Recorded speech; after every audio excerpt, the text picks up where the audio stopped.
To save the world, one has to start small. The Small Grants Program of the Global Environment Facility, implemented by UNDP, focuses on locally managed projects that conserve the environment and develop sustainable livelihoods for communities.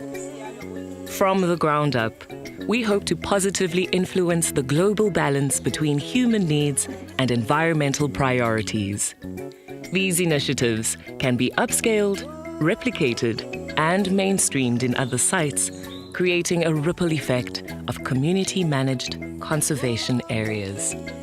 In South Africa, the Small Grants Program has supported over 100 projects since 2001, with $4.2 million provided in grant funding and over $8.4 million contributed in co-financing.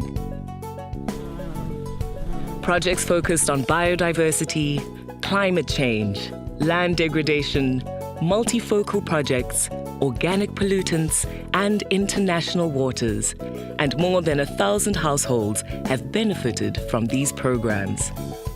All of these projects align with the national goal to reduce poverty through environmental conservation.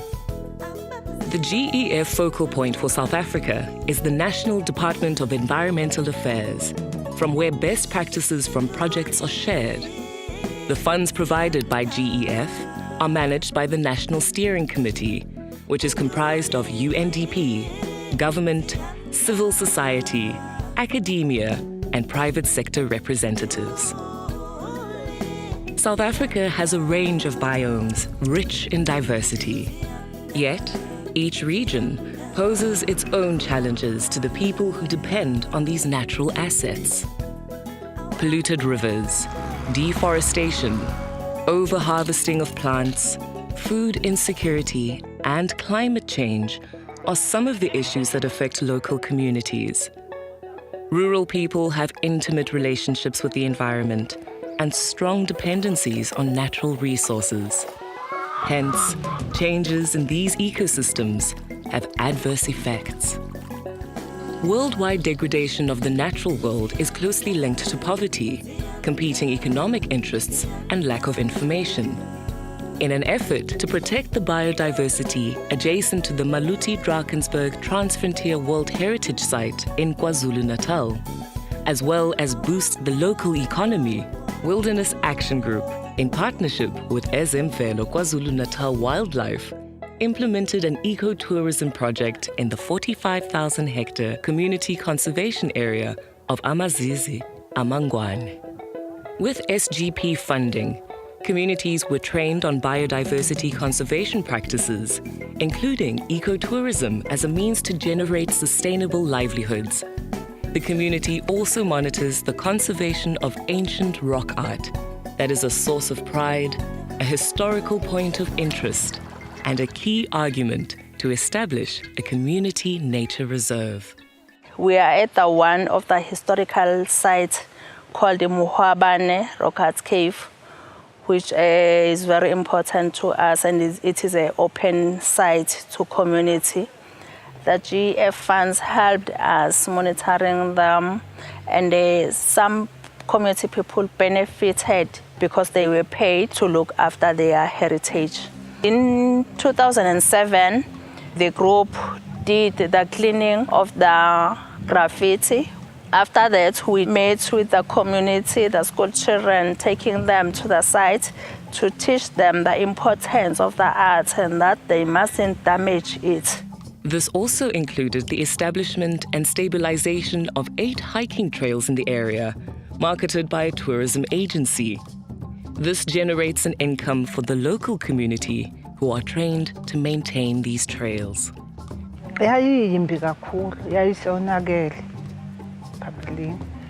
Ukuze sizilana ingoba yayisiyonakele ngoba ama-visitor bengasakhona ukuhamba lana endleleni bese kudinga ukuthi azahambe ngaleni, and then manje ayakhona ukuthi ahambe lana ngoba sekuyagqibeka, kuyakhonakala ukuthi umhlabathi usuyahlala.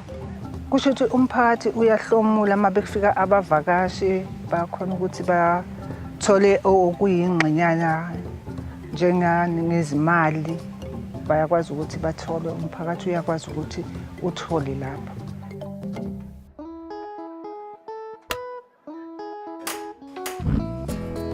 To mitigate climate change, access to low-carbon energy is important as it alleviates dependency on expensive, non-renewable energy, especially in impoverished rural communities. To address these issues, SGP supported the implementation of a biogas project that generates economic co-benefits such as jobs and alternative income activities.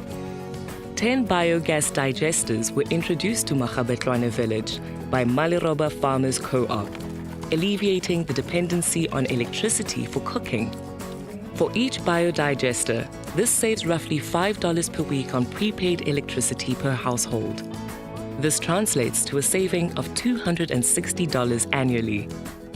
They use cow dung to produce methane gas for cooking, and the fertilizer byproduct is used by the co-op on their vegetable crops, generating income and food security. The strategy of this project is to target two things. First thing first, it is to improve the health of our households. And number two is to minimize poverty because, you know, we have a problem of unemployment. So I think through the combination of biogas and then a vegetable production will be able to achieve that.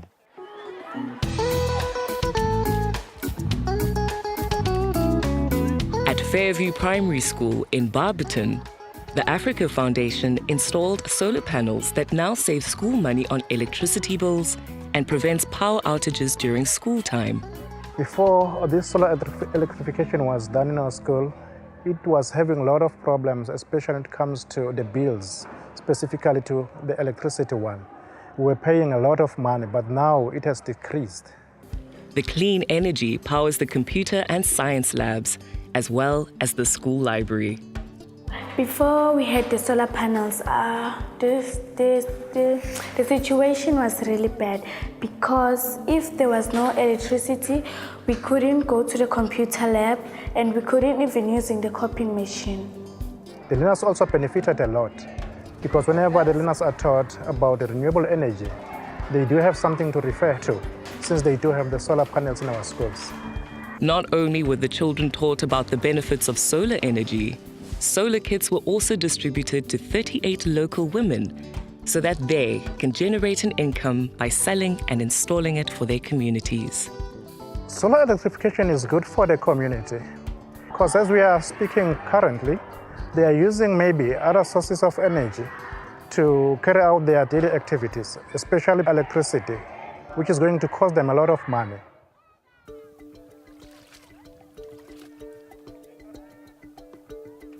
Polluted rivers plague many regions in the world.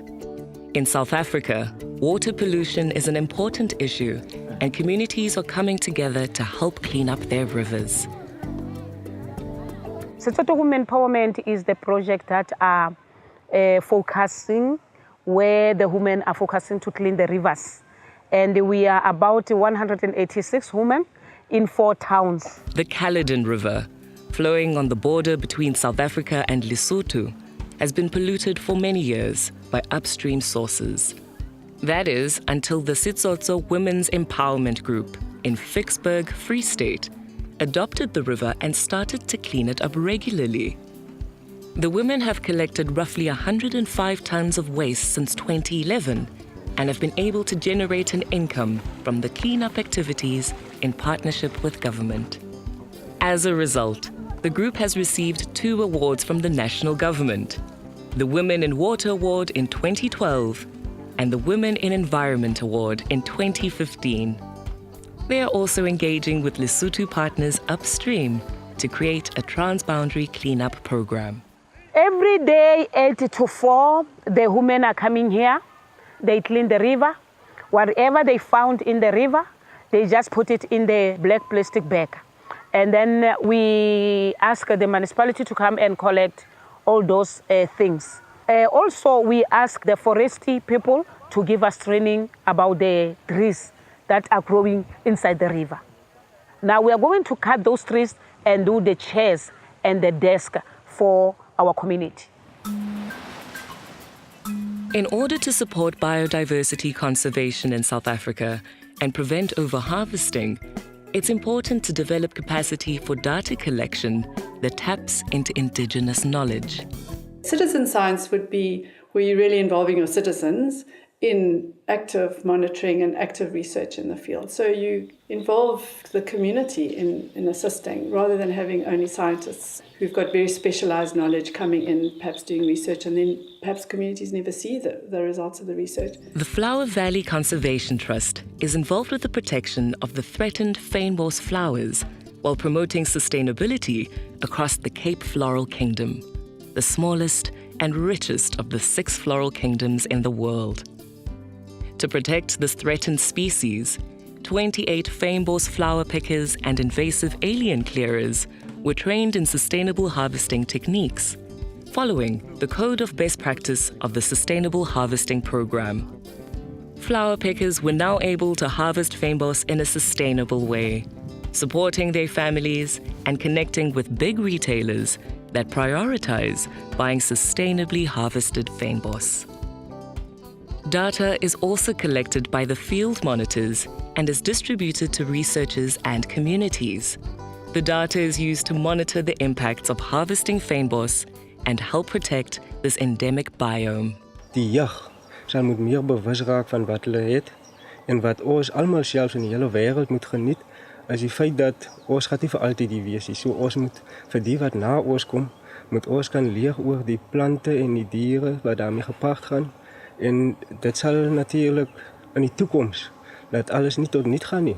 Want as ons aanhou met soos wat ons nou aangaan hier by Flower Valley, wat ons geleer het met die kursus, sal daar vir altyd en ewig sal kan blomme wees vir die generaties wat kom. Local community projects such as those featured in this video contribute to the UN Sustainable Development Goals. The knowledge and skills developed in these programs are being shared with other networks at a global scale, creating a cross-pollination of ideas that can help conserve the planet's delicate ecosystems. It certainly can be implemented elsewhere, but in fact we've stolen a lot of ideas from a lot of people who've gone before us in other sectors. So perhaps what we've learned will be very helpful in other natural product harvesting sectors, such as honeybush or rooibos tea, which are also other products that are harvested out of fynbos. What I hope is that I want to see this project becoming a business. I want to see every woman have the skill of how to do a proposal, how to do the bookkeeping, how to survive. I think even if God can take me tomorrow, I will sleep well. If I can see this program benefit this woman. Maar in die toekoms sal ek graag my seentjie en so, my eie kinders wil leer oor die plante en so. My seentjie is altyd lief om 'n blommetjie vir sy ma te pluk as hy saam met my in die veld is. So ja, ek dink ek is op die regte pad in met die toekoms wat inhou vir die blomme. We encourage younger generations to take up these initiatives, learn from their elders, and continue to protect their natural environment and put our small blue planet on a more sustainable trajectory.